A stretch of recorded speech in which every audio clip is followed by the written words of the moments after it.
മനസ്വിനി എന്ന കവിതയിൽ ചങ്ങമ്പുഴ പ്രഭാതത്തെ വർണ്ണിക്കുകയാണ് ചെയ്യുന്നതെങ്കിലും അതിലൂടെ തന്നെ തൻ്റെ ഭാര്യയെ കൂടി വർണ്ണിക്കാൻ കവി ശ്രമിക്കുന്നുണ്ട്. ഈ കവിതയിൽ പരാമർശിച്ചിട്ടുള്ള അനുഭവങ്ങൾ കവികൽപ്പിതം മാത്രമാണ്. കവിതയ്ക്ക് രണ്ട് ഭാഗങ്ങളുണ്ട്.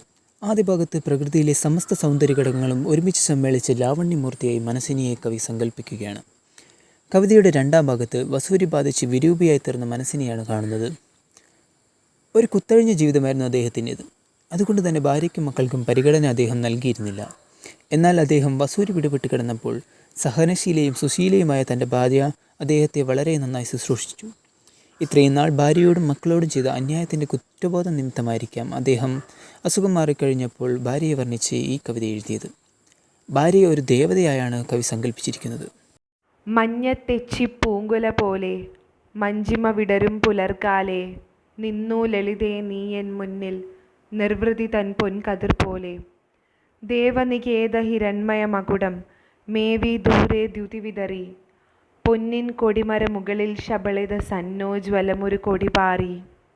ആദ്യ വരികളിലൂടെ കവി ഭാര്യ അഥവാ പുലർക്കാല ആത്മസംതൃപ്തി നൽകുന്ന പൊൻകതിർ പോലെയാണ് എന്ന് വിശേഷിപ്പിക്കുന്നു. ഒരമ്പലത്തിൻ്റെ പശ്ചാത്തലത്തിൽ മനോഹരമായ ഒരു പുലരി പോലെ നീ എൻ്റെ മനസ്സിലേക്ക് കടന്നു വരികയാണ്. അതുപോലെ തന്നെ സൂര്യൻ്റെ പ്രഭാത രശ്മികൾ ആ അമ്പലത്തിൻ്റെ താഴികകൂടത്തിനെ തൊട്ട് തലോടി പ്രകാശം പരത്തുന്നുവെന്നും കവി വിവരിക്കുന്നു. അമ്പലത്തിൻ്റെ താഴികകൂടത്തിൻ്റെ മുകളിലായി പാറിക്കളിക്കുന്ന കൊടിമരത്തിൽ പല വർണ്ണങ്ങളോടുകൂടിയ കൊടികൾ പാറിക്കളിക്കുന്നത് കവി വിവരിക്കുന്നു. നീലാരണ്യ നീ ചോള നിവേഷ്ടിത നീഹാരാദ്ര മഹാദ്രികളിൽ, കാല്യല സജ്ജല കന്യക കനക കതിരുകൾ കൊണ്ടൊരു കണിവയ്ക്ക്, കതിരുതിരകിലും അദൃശ്യ ശരീരകൾ കാമത കാനന ദേവതകൾ, കലയുടെ കമ്പികൾ മീട്ടും മട്ടിൽ കളകളമിളകി കാടുകളിൽ, മഞ്ഞല മാഞ്ഞില വെയിലൊളിയിൽ ദലമർമരമൊഴുകി മലനിരയിൽ. ഈ വരികളിൽ അമ്പലവും അമ്പലത്തിന് ചുറ്റുമുള്ള പ്രകൃതിയെയുമാണ് കവി വർണ്ണിക്കുന്നത്. ഒരു മലയുടെ സമീപത്താണ് അമ്പലം സ്ഥിതി ചെയ്യുന്നത്. മഞ്ഞിനാൽ ആഗിരണം ചെയ്യപ്പെട്ട വസ്ത്രങ്ങൾ ധരിച്ച പർവ്വതങ്ങളാണ് ഈ അമ്പലത്തിൻ്റെ പിന്നിൽ എന്നാണ് കവി പറയുന്നത്. പ്രകൃതി ദേവിയെ കന്യകയായിട്ടാണ് ഇവിടെ പരാമർശിക്കുന്നത്. ആ കന്യകമാരുടെ രൂപം അദൃശ്യമാണെങ്കിൽ കൂടിയും അവർ കവിതകൾ ആലപിക്കുകയാണെന്നും കവി പറയുന്നു. ആ കവിതകൾ പാടുന്ന സമയത്ത് അതിൻ്റെ കളകളാരവം അവിടെ മുഴുവൻ പ്രകമ്പനം കൊള്ളുന്നതായി കാണാൻ സാധിക്കുന്നു. മരങ്ങളുടെ ഇടയിലൂടെ കാറ്റ് വീശുമ്പോൾ ഇലകളിൽ ഉണ്ടാകുന്ന ചലനങ്ങളെ അവരുടെ മർമ്മരങ്ങളായും കവി സങ്കല്പിക്കുന്നു. ഈറൻ തുകിലിൽ മറഞ്ഞൊരു ചെമ്മന പാറിമിനുങ്ങിയ തവഗാത്രം, മിഥ്യാവലയിത സത്യോപമരുചി തത്തിലസിച്ചു മമ മുന്നിൽ, ദേവദയാമയ മലയജ ശകലം താവിയ നിൻകുളിർ നിടിലത്തിൽ, കരിവരി വണ്ടി നിരകൾ കണക്കിയെ കാണായി പരിചൊടു കുറുനിരകൾ, സത്വഗുണശ്രീ ചെന്താമരമലർ സസ്മിതമഴകിൽ വിടർത്തിയ പോൽ, ചടുലോൽപലദളയുഗളം ചൂടി ചന്ദ്രിക പെയ്തു നിൻവദനം. കാവ്യ നർത്തകിയും മലയാള കവിതയായ സുന്ദരിയുടെ അംഗോപാംഗ വർണ്ണന പോലെയാണ് ഈ വരികൾ. സുന്ദരിയായ സ്ത്രീയെ ഈറൻ വസ്ത്രത്തിനുള്ളിൽ കാണപ്പെടുന്ന അവളുടെ ശരീരഭംഗിയെ കവി ഈ വരികളിലൂടെ അതിമനോഹരമായി വർണ്ണിക്കുകയാണ്. കവിക്ക് ഈ വർണ്ണന നടത്തുമ്പോൾ മിഥ്യയാണോ യാഥാർത്ഥ്യമാണോ എന്ന് തിരിച്ചറിയാൻ കഴിയുന്നില്ല. ഈ ഒരു യാഥാർത്ഥ്യത്തിൻ്റെയും മിഥ്യയുടെയും ഇടയിൽപ്പെട്ട് കവിക്ക് പരിഭ്രാന്തി അനുഭവപ്പെടുകയാണ്. തുടർന്ന് കവി അവളുടെ നെറ്റിത്തടത്തിൽ കരുണയോടുകൂടി അമ്പലത്തിൽ നിന്ന് ലഭിച്ച ചന്ദനം ചാർത്തി കൊടുക്കുന്നു. ഈറൻ നെറ്റിത്തടത്തിൽ ചന്ദനം ചാർത്തി കൊടുക്കുന്ന കവി അതിമനോഹരമായി വർണ്ണിക്കുകയാണ്. പിന്നീട് കവി അവളുടെ തലമുടികളെ വർണ്ണിക്കുകയാണ്. കരിവണ്ടിൻ കൂട്ടം പോലെ ആ കറുത്ത മുടികൾ ചിതറിക്കിടക്കുകയാണ്. വിടർന്നു കിടക്കുന്ന അഴകുള്ള ചന്താമര പൂ പോലെ നിന്റെ മുഖം കാണപ്പെടുന്നു എന്നും കവി അവരുടെ സൗന്ദര്യത്തെ വർണ്ണിക്കുകയാണ്.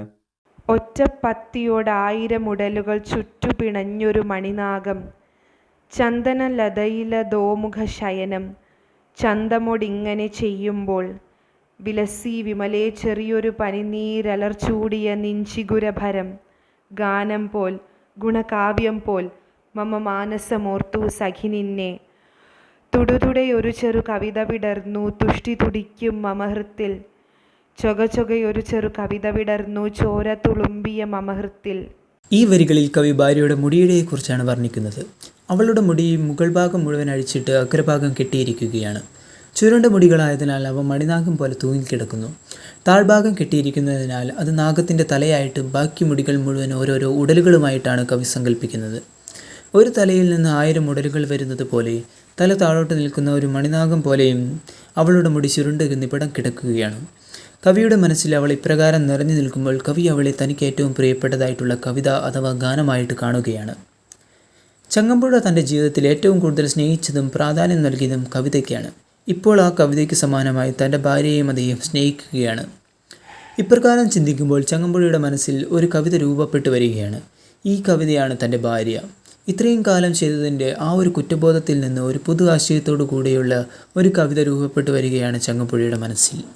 മലരൊളി തിരളും മധുചന്ദ്രികയിൽ മഴവിൽ കൊടിയുടെ മുനമുക്കി എഴുതാനുഴറി കൽപ്പന ദിവ്യമൊഴകിനെ എന്നെ മറന്നു ഞാൻ.